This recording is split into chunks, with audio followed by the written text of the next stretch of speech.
Good morning. We'd like to welcome everyone to Face-to-Face with our first all-day conference. This is a social media marketing summit today where we have a variety of speakers every hour on the hour, and we're starting out today not with Ivan Pollard.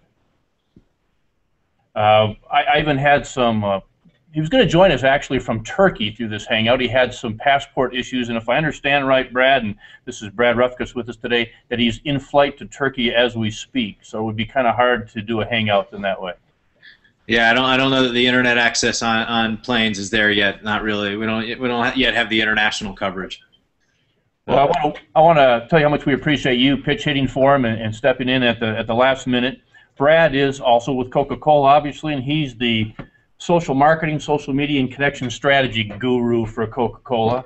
So we're going to, enough of me. I'm going to turn this over to you. We're going to open up some time near the end. We're accepting questions both on the chat screen. If people are tuning in, the chat screen you can open on the top left-hand side. You can also post questions on my Google Plus page, and we'll look at them there, and I'll collect some up locally from my students as well. So the stage is yours, Brad. Thanks.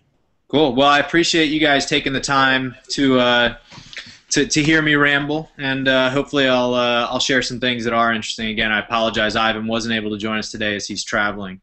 I will say though, if I've seen one of his favorite quotes is, "If I've seen further, it's by standing on the shoulder of giants." And he's definitely one of those giants, and hopefully I'll be able to, share some of the various insights of what we're doing in social with you. So what I'm going to do is I'm going to flip over to my screen and pull up the presentation I was hoping to share, realizing that it's not necessarily the right slide. So hold on one second, bear with me. And then ultimately what I'm hoping to do today is I figured I'd share with you guys a little about tell you a little about Coca-Cola, things you may or may not have known, tell you about how we look at social, and share some of the examples of what we're doing, and talk a little bit about how we measure success. Figure a little bit on the background. I don't know whether or not everybody knows this, but so apparently Coca-Cola is the second most recognized word in the world, right behind OK. It was invented in 1886 by a guy by the name of John Pemberton. He's no longer with us today, but you can follow him and follow some of his antics on Twitter. He's a Doc Pemberton. You can definitely watch him trying to adjust as the times have changed and social media starts to proliferate our lives. Ultimately, being founded in 1886, it makes us about 126 years young. And this year, we were actually recognized by Interbrand as the most valuable brand in the world. This is the 13th consecutive year that we've sort of had this distinction. It's a great honor. Hopefully, we'll be able to at least stay up there near the top of that list moving forward. I think one of the keys to our overall success is sort of the ubiquity and the reach of Coca-Cola. Today we exist in some 200 plus countries around the world. We actually, as of 2 years ago, it was 206 countries, and we use social media to send a team of 3 teenagers around the world to explore happiness. And so this is, in the background, what you're seeing is a poster from Belgium in 1952 that was used in some of our advertising. We're 2 of the longest standing partners of the Olympic Games and the FIFA World Cup. The Olympics we've been working with since 1928. And FIFA, or football, or soccer, better known here in the States, we've been partnered with since 1974. In both cases, sort of leading up to each one of those events, we take with us, we bring the Olympic trophy on a journey around the world into the host country every 2 years. And the FIFA World Cup, we actually took to 86 countries on the way to South Africa in 2010, and are getting ready to ramp that up for 2013 to take it on around the world again. A little bit of history on Santa Claus. You may have seen or heard rumors that we created Santa Claus. We definitely did not. but we are responsible for putting him in his nice, jolly red suit. In 1931, what you're looking at, this is an ad from 1931, a painting done by Hayden Sandblom that we commissioned. That's the first time Santa was seen in his red suit, and this appeared in the Saturday Evening Post. We've got about 3,500 beverages around the world in addition to Coca-Cola. You're looking at some of those in the background, so you'll see Innocent, which is available in the UK. You'll see Inca Cola, which is available in Peru, Georgia Coffee from Japan, and actually in India, we're not necessarily the most populated popular cola. You'll see Thumbs Up is actually the most popular cola in India, and you can see that sitting over there on the right-hand side. You've also got Dasani and Smart Water, Honest Tea, Simply Orange. So a lot of different beverage products that the Coca-Cola company produces and distributes around the world in addition to just Coca-Cola. We've got some 146,000 employees around the world that help make it possible for us to have that reach. This is one of the red trucks that you see driving around probably every day that you can see in all the corners of the world in different ways. Ultimately, that ladders up to about 1.8 billion servings of our products served per day. And so to put that in a little bit of context, the population of the world is nearing about 7 billion people. And Facebook just announced that they had broken 1 billion people log into Facebook each month. And so that's 1.8 billion servings of Coca-Cola products that we serve each and every day. And so, keeping us as our North Star, our senior management has set out a pretty audacious goal for us between 2010 and 2020, basically saying that for us to be successful, we have to double our business in those 10 years. So that's basically taking what took 124 years to build and doubling it in 10 years. So you can imagine that's a lot of work that's got to be done, and a lot of really smart thinking in how we approach what we're doing. And so that vision takes into account our profits, our people, portfolio, partners, planet, and productivity. And so as marketing, our role within that is to develop and deploy the world's most innovative and effective marketing solutions. So my role within that is I'm actually in a group called Connections Planning. And Connections Planning sort of helping us prioritize what we do. It's ultimately the discipline involved in working out from all the things we could do, just the things that we should do, and then weaving together our content, our conversations and experiences into an interconnected system of connections that delivers the maximum impact of our story from any given resource. And what we realize that if we're gonna, in this ever-changing world around where social is taking a much more prominent role and things are happening much faster, that we realize that consumers like you around the world can help do a better job of telling our stories through your stories than we ever could ourselves. And so over the past 125 years, consumers have had a significant role in sort of shaping what Coca-Cola is, all the way down to the nickname Coke. Consumers started calling us Coke, and we didn't necessarily embrace it. And it took us a number of years before we actually started using Coke in our advertising in ways that you'll see it done today. We really are one of those brands where consumers haven't necessarily given us the license to change.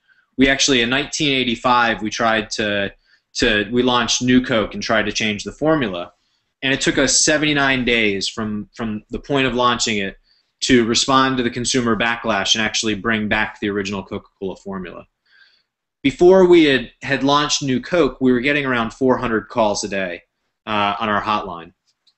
And after we had launched New Coke, we got about 1,500 calls per day protesting the change. So you can see how that's a significant increase from where it was before. In contrast, just last week, more than 3 million people were talking about Coca-Cola on Facebook.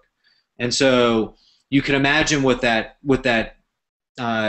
backlash, sort of the velocity of that would look like in today's environment as opposed to what it was back in 1985. And so ultimately, our Facebook page is the first brand on Facebook to have over 50 million fans. Our videos on YouTube have over 100 million. We have over 100 million views of our videos on YouTube, and on Google Plus and Twitter, we have respectively about 600,000 followers or plus ones each. And so what I figured I'd do is tell you a little bit about the story about our Coca-Cola Facebook page and sort of how it was created. It actually wasn't created by Coke. It was created by two fans, guys by the name of Dusty Sorg and Michael Jedrzejewski. They're one is an actor out in L.A. and the other's they're a writer. And what I do is tell you the story, but I'll tell you that these guys do a far better job of telling it themselves. So what I wanted to share is a little bit video that they created, telling the story of the page and how what happened when Facebook reached out to us, asking us to either take it from them or shut it, or Facebook was going to shut it down. And what we realized is, no, we don't want to take it from these guys, and we don't want to.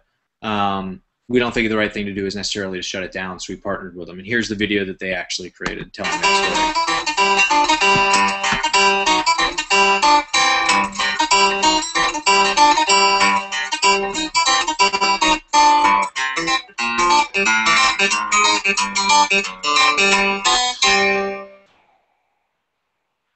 I believe it was August 2008.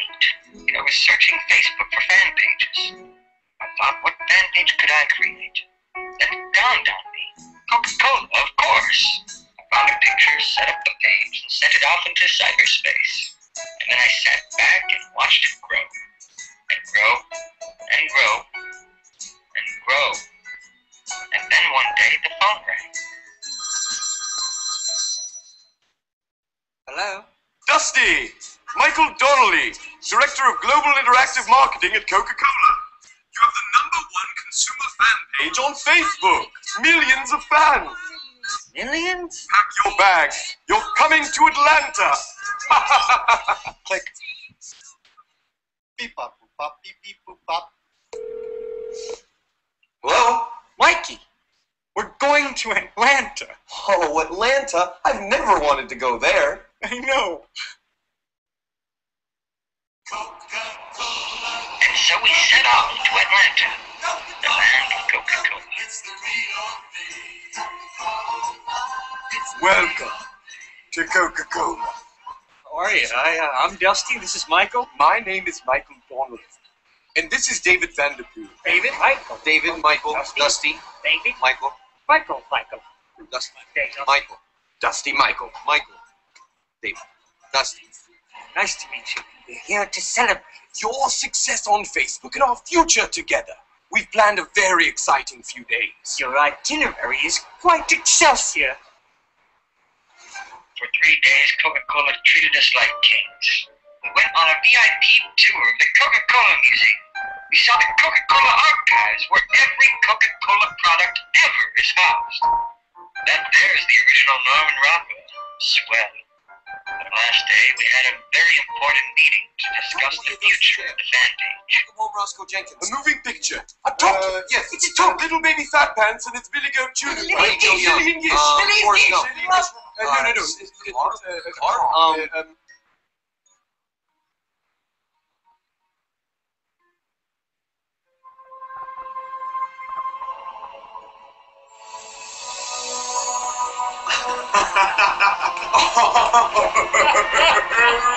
Yes, it's you too.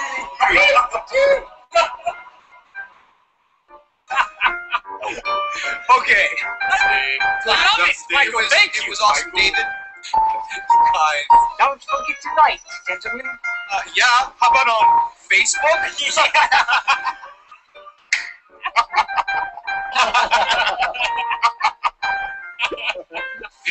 a genius. Thank you. Thank you. Thank you. Wait. Well, Michael and I have been doing some talking. We'd like you to make a video about what happened here. A video? Tell this story to the world. That's what we're going to go do. Yes, we are. We're going to do that now. harmony.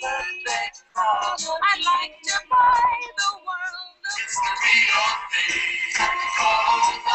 It's the real thing. Coca-Cola. What you hoping to buy? It's the real thing. Coca-Cola. In the back of your mind. It's the real thing. Coca-Cola. What the world needs today.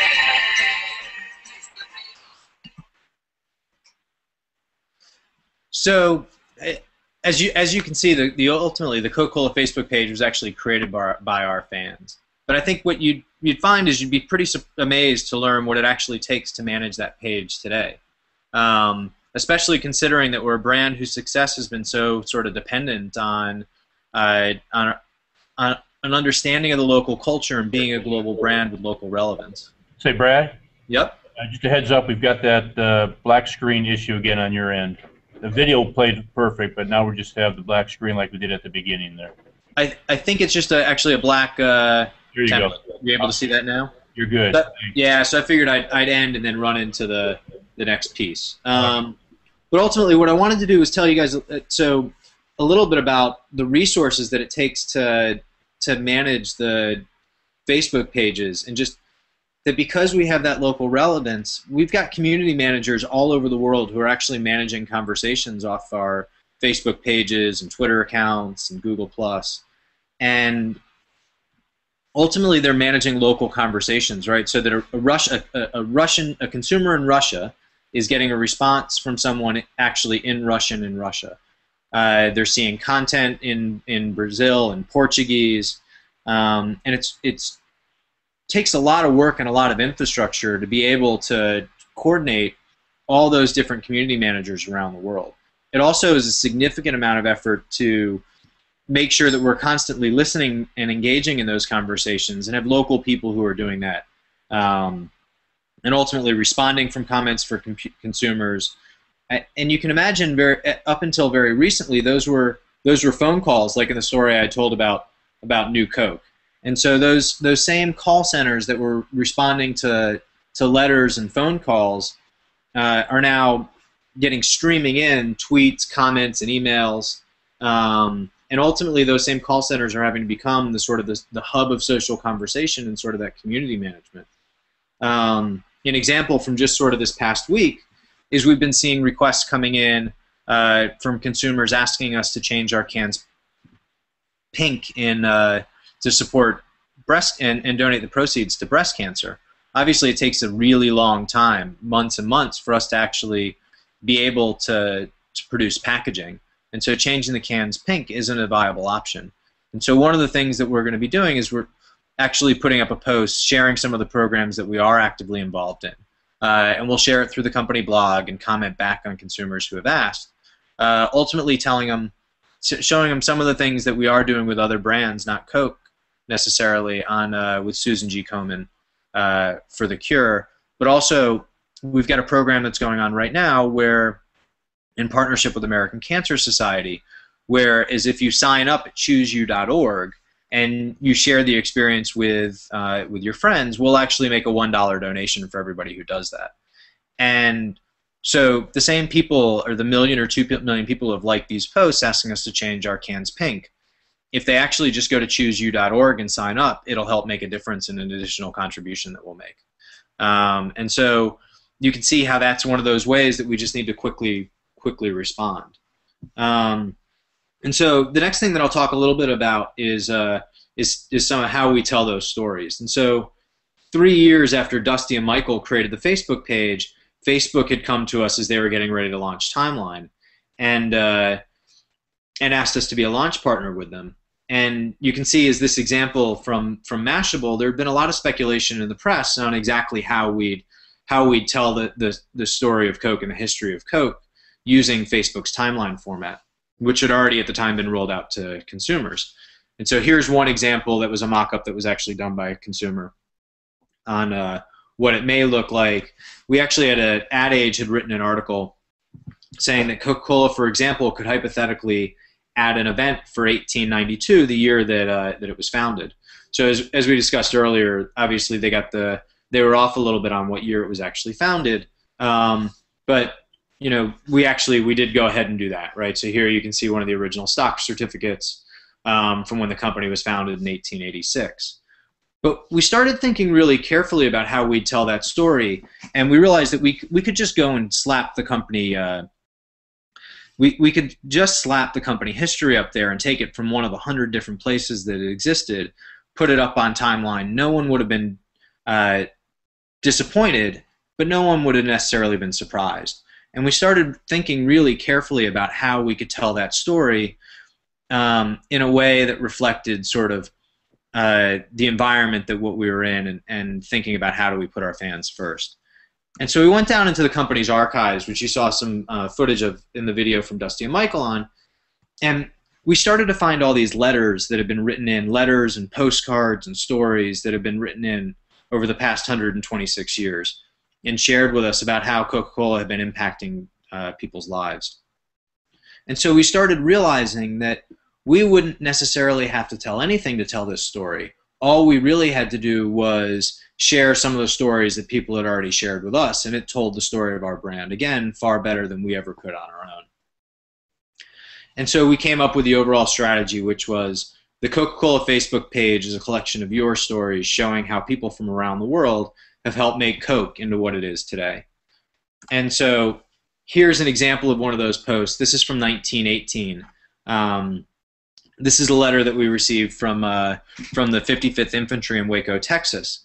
Ultimately, they were running short on their supplies of Coke and had written into us basically asking us to help replenish their supplies, saying that unless we have Coca-Cola, we'll have to meet defeat at the hands of enemy heat and thirst. Here's another one. This was actually one of my favorites. This was someone who had written in just in 1961, just after watching President Kennedy's State of the Union message. And so if I read it, he writes, "I just heard President Kennedy present his State of the Union message. He stated that our government must grasp the initiative in the space race. And to accomplish this, he requested considerable monies to speed our development of space vehicles capable of going to the moon and return. And he wants this accomplished before 1970. Therefore, sir, I hereby make formal application for the exclusive Coca-Cola franchise on the moon. Awaiting your reply." So this is a letter that we found from 1961. Basically, this enterprising individual was asking us if he could be the bottler on the moon, and was inspired by that note. And the first thing he thought of was to write to Coke and ask us if he could have those bottling rights. So this next one is a story from a girl whose her name was actually Always Sweet, and as she was growing up, she could never find souvenirs with her name on them. You know, when you'd go and you'd see those license plate keychains and such, their name on it, she was never able to find Always or Sweet on them. And so when we came out with in 1993 with the slogan "Always Coca-Cola," she says, "quote unquote," my whole world changed. You know, basically her whole family started collecting things with Always Coca-Cola on it, and now she had something with her name on it. And so ultimately, this is what you can see what we actually did with the timeline, showing and highlighting those stories. And you'll see if you go back to the page, we rotate out regularly various photos from consumers that we actually reach out to them and ask for permission to use and reshare. And so this is a little bit about the Facebook page. I figured for my last example, I'd show you an example from Australia of how social media gets integrated into our overall programs, and how it plays a role. And so hopefully this video will show as well as the last video. Should just be a couple Last minutes. September, in the dead of night, the world's most iconic brand did the unthinkable and took an entire country by surprise. 150 of Australia's most popular names appeared on millions of bottles of Coke. Why? Because in the previous month alone, 50% of teens and young adults hadn't even tasted a Coke. We had to reconnect with Australia, so we decided to get personal. The internet blew up straight away, but we kept quiet. And while the buzz grew and grew, we recruited our fans and made them the face of our campaign. Then, on Australia's highest rated media weekend, We came clean and invited Australians all over to share a Coke. Kate and Kate, the two Kates. Classy Kate. Crazy Kate. If you know a Kate, share a Coke with Kate. Or Mel, or Dave, or Jack.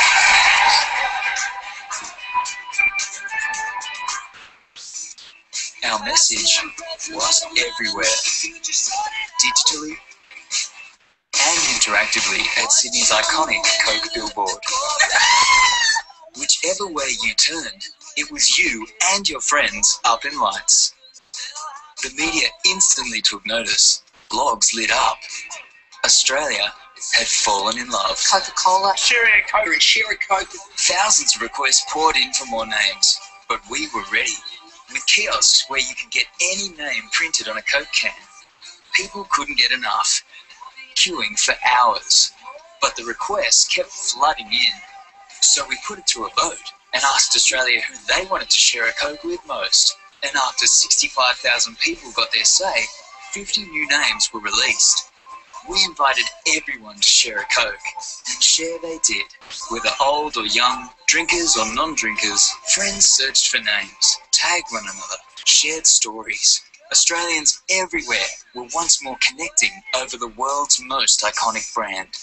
And with the holidays looming, we celebrated and shared a Coke with a friend who brings a smile to every face.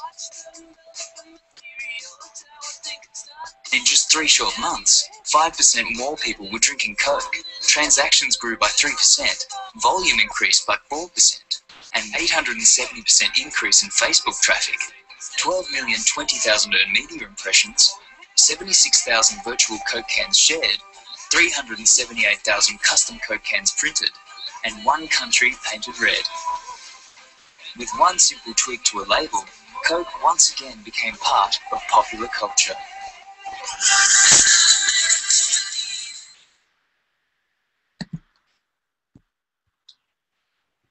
So you saw at the end of that video some of the examples about how we actually measure the success of our programs, and you know, one of the things that we've are so aware of, and you've heard a lot in this as we've walked through this presentation, is sort of the importance of expressions over impressions, right? So if I think about an expression as the things that people say, the actions that they take, versus an impression, which may be someone seeing a billboard as they drive down the street, or a poster in a bus shelter, or they may see one of our films on TV, right? Those are ultimately an impression, but the expression is what people say about them, and ultimately those are more important to us.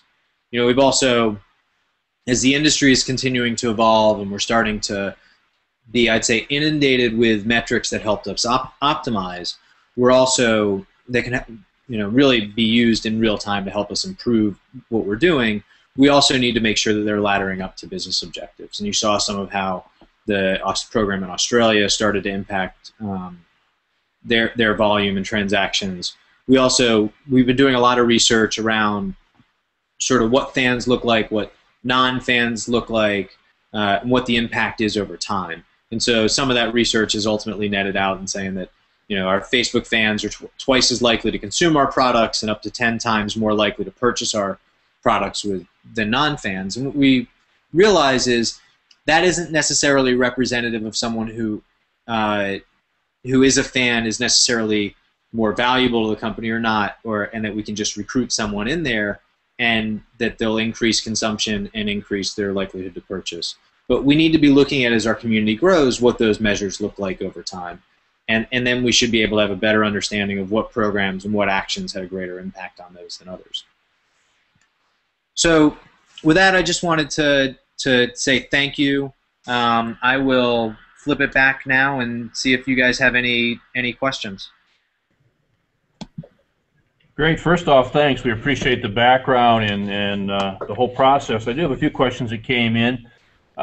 One student's curious as to what the policies are. How do you handle on Facebook or Twitter or any other platform negative comments that might come in, and unsatisfied or unhappy, or the expression that's not a real positive one for the company? Yeah, so the best thing that we can do is try and take that feedback and learn from it, and maybe we can make that a much better experience for them.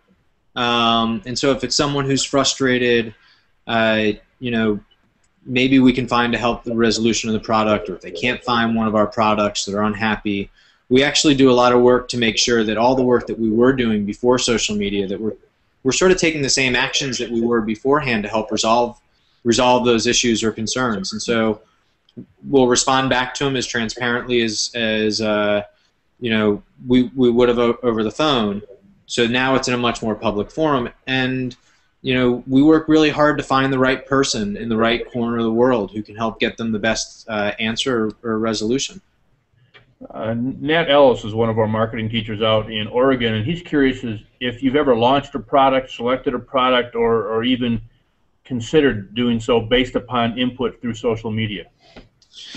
You know, we actually have an entire venturing and emerging brands group, and I would say that they are extremely crafty and nimble in the things that they do, and they ultimately, each one of those looks much more like a startup than some of our larger brands. So even if you look at sort of the evolution of vitamin water and how they really grew through a lot of their local activations, what we're seeing is a lot of our newer, smaller brands are taking the same approach, but being able to execute a lot of that digitally. So although I don't have a specific example of a product launch that was entirely based on social media, it is having a big impact on how those smaller brands do market. Much of what you shared today was Facebook-oriented. Do you use other platforms, and how does their purpose and use differ from how you feel Facebook is being used? You know, I happened to chose a trajectory sort of Facebook examples. Yeah, I'd say we put relatively equal weight behind all the platforms, and we try and be as native to the way that the platforms act as we can, right? So we realize that if Facebook is really heavily grounded in sort of authentic connections, and the social graph, you look at Twitter and really based in the now and how you communicate there, and then obviously YouTube's a great platform for video, and what we try and find is the best ways to leverage those platforms native to what they actually do. Be mindful of the mindset of that the consumers are in when they're using those platforms, and be respectful of sort of the norms there. And they're all one integrated group that's creating content and responding. So we handle them in you know, the same people have a view across that. So the community manager who's managing conversations on Facebook is also managing communications and conversations on Twitter. So, what if I'm a retailer? Have I noticed, or is there a way that I can tell that social media has helped me as a retailer to move product out the door? You know, there are a whole bunch of studies that have been done, whether they're Nielsen's tying to what they're doing in the partnership with Facebook, some of the work that some of the other vendors are doing to help try and correlate those. I think they're directional and helpful. I think there's also sort of the studies like we had mentioned around the brand love and purchase intent that we've done to help understand what impact we have on those, and we've done a lot of research that we've been able to actually tie those metrics back to our business. And so I think those are the things that we know work, and then if you tie some of that Nielsen data together and some of the other studies that are out there, we can get there. I think the holy grail is really tracking someone from you know, one end of the funnel to the other end of the funnel. And we actually do a lot of work with some of the payment partners in the space to help, such as, you know, we were a launch partner for Google Wallet and understanding and trying to get to both ends of the transaction. Another question. Seems to be you know, YouTube or Facebook, some knockoff pages, some fan pages that aren't official. Where's the line between wanting to squelch that to maintain brand integrity and trying to encourage it because it's an organic expression of how much they love your products? You know, it's definitely a very delicate balance. I will say that a lot of the networks themselves have put policies and tools and procedures in place where they actually do a fair amount of that policing. It's actually one that's really interesting. Is there is a Margaret Gould presentation on that's a TED Talk that may be worth watching, where it actually talks about YouTube's content ID system and how they manage content and for rights holders. But ultimately, it's a very delicate balance. We need to handle it differently for each one of the platforms, and also be respectful of, the people who created those are our fans, and so giving them the right channel, the right ways to be able to do that and express that. Obviously, we would love for everybody to be a Dusty and Michael, but the reality is that that in and of itself isn't necessarily scalable. Do you have any examples of where you have used social media for research and gathered in data that's been used in any decision making? Yeah, we use it all the time. It's actually pretty amazing how oftentimes as we'll walk into meetings on different topics and planning around 2000, whether it's 2013 work or 2014 work, as we're preparing now for the FIFA World Cup, a lot of what we'll start off with is actually the listening reports around topics. Understand what people are saying in those insights, and a lot of times those insights are much more real time than the insights that we would have had in the past. Oftentimes some of those research reports are 6 or 12 months old when they come out, and now we can really have a better understanding of what's going on right now. So I'll often have, before I actually walk into meetings, have listening reports pulled just to make sure that I'm 100% informed on exactly what topic we're walking in on. Can you give an example of either how you have or how you might partner with a retailer from the perspective of a fast food quick serve franchise that exclusively Coke, how you might partner up through a social media promotion? Yeah, so a lot of this, if you look at some of the stuff that we do with My Coke Rewards and our loyalty programs, there's ways to work together. There's also ways to do cross-promotional opportunities in building programs together. I think you'll start to see more work that comes out that involves retailers directly. I know I believe last year we worked with Subway around when Facebook launched Facebook Places, and actually launched, I believe it was 50,000, in partnership with Diet Coke, launched 50,000 of Subway's local places for each one of their restaurants. And so ultimately, you look at that as a program that, I think you were trying to capture a flag around Diet Coke. I don't remember all the examples, but all the details of it. But ultimately, that helped them grow their infrastructure so that they actually had every one of their locations mapped out as Facebook Places, and they had ownership of them. And so you could see how that delivers them value back to them as the business, because it helped use that as a catalyst to actually have those created. We'll wrap it up with one last question. Coca-Cola, obviously, based upon the information you gave at the beginning, if we didn't already know, we know now. It's a monstrous company and very recognized in the kinds of revenues and expenses that just a whole lot of zeros before that decimal point. Does that give you the ability to say expression is very important, whereas a smaller company might really have to be able to tie a revenue stream and look at a hard dollar amounts? Is that a little bit of a luxury, or are you dealing with some pretty bottom-line oriented people as well? Obviously we have to tie those back and work really hard too. What I will say is, in sort of the state of the industry, some of that isn't necessarily possible in the ways that we'd like it to be.